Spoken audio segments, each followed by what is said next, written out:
ড্রেনের পানি উপচে কাদা আর দুর্গন্ধে একাকার মিরপুর 12 সেকশনের সি ব্লকের সড়ক। এতে চরম ভোগান্তিতে আছেন স্থানীয়রা।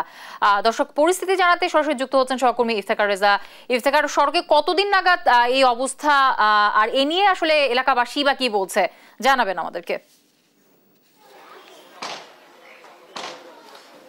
যুথে এখানে যে পরিস্থিতিটি আমরা লক্ষ্য করছি, যে আমি যদি ক্যামেরা দিয়ে দেখাই, যে দীর্ঘ 7 থেকে 8 বছর যাবৎ এলাকাবাসী অভিযোগ করছে যে এই অবস্থা মূলত এই এলাকার কাদা পানিতে এবং ড্রেনের পানিতে সয়লাব হয়ে গেছে সড়ক, এবং এই এলাকা দিয়ে চলাচল করতে প্রচণ্ড ভোগান্তির শিকার হচ্ছেন এলাকাবাসী। এবং যে দুর্গন্ধর যে বিষয়টি, সেই দুর্গন্ধের বিষয়টিও অনেকটাই বেশি। এবং আশেপাশে আপনি লক্ষ্য করবেন যে এখানে বাড়িঘর বা বসত বাড়ি রয়েছে এবং এখানে অনেক লোকজন বসবাস করে, দোকানপাট রয়েছে। তারা এটি নিত্য নৈমিত্তিক ব্যাপার হয়ে দাঁড়িয়েছে। এবং বৃষ্টি না হওয়ার আগেই সড়কের এই অবস্থা, মূলত বৃষ্টি হলে ড্রেনের পানি এবং সড়কের পানি সমান হয়ে যায় এবং সড়ক এবং ড্রেনের পানি অনেকের বাসার মধ্যেও ঢুকে যায় বলে অনেকে অভিযোগ করছেন। এবং এলাকাবাসী বলছেন যে স্থানীয় কাউন্সিলর সহ যারা জনপ্রতিনিধি রয়েছেন তাদের কাছে বারবার অভিযোগ করা হয়েছে এই রাস্তাটি নিয়ে বা এই সড়কটি নিয়ে, কিন্তু এখন পর্যন্ত সেরকম চোখে পড়ার মতো কোনো উদ্যোগ নেওয়া হয়নি। এবং এলাকাবাসী বলছিলেন যে মূলত এরকম পরিবেশ দূষিত হওয়ার কারণে বা দূষিত পানি প্রভাবিত হওয়ার কারণে মূলত এলাকাবাসীর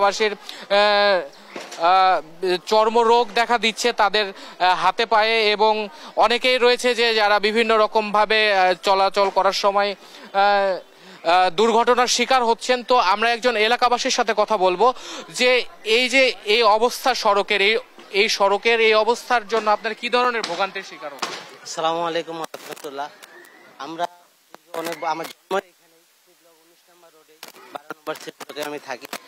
এখানে ধরেন আজকে 20 বছরের উপরে এখানে যে অবস্থা, বৃষ্টি হইলে তো পুরো কোমর পর্যন্ত পানি চলে আসে, ঠিক আছে। তারপরে পানি কমার পর তারপর আর কোনো উদ্যোগ নাই, না কোনো ড্রেন ঠিক করে। তারপরে কন্ট্রাক্টর আসে, অল্প কাজ করে চলে যায়, জানলা খুলতে পারে না, মানুষরা এখান থেকে যাওয়া আসা করার সময় পড়ে যায়। তারপরে আর এখানে একটা মসজিদ, এখানে মসজিদ, এই যে একটু পরে দেখতে পারবেন মুসল্লিরা কত কষ্ট করে যায়, অনেক সময় পড়ে যায়। ধন্যবাদ। যেমনটি শুনছিলেন যে এই সড়কে যারা মুসল্লি রয়েছেন তাদেরও চলাচলে অনেক সমস্যা হয়, এবং এই পচা পানি এবং দুর্গন্ধের কারণে মূলত মশারও অনেকটাই উৎপত্তি হয়, এবং এই এলাকাবাসী এখান থেকে যে মশাগুলো জন্ম নেয় সেই মশার উপদ্রবে ভুগতে থাকেন এবং অনেকে ডেঙ্গু রোগেও আক্রান্ত হচ্ছে বলেও জানাচ্ছেন আমাদের। তো এই ছিল এই এলাকার সর্বশেষ তথ্য জনদুর্ভোগের। মিরপুর থেকে যুক্ত হয়েছিলেন আমাদের সহকর্মী ইফতেখার রেজা।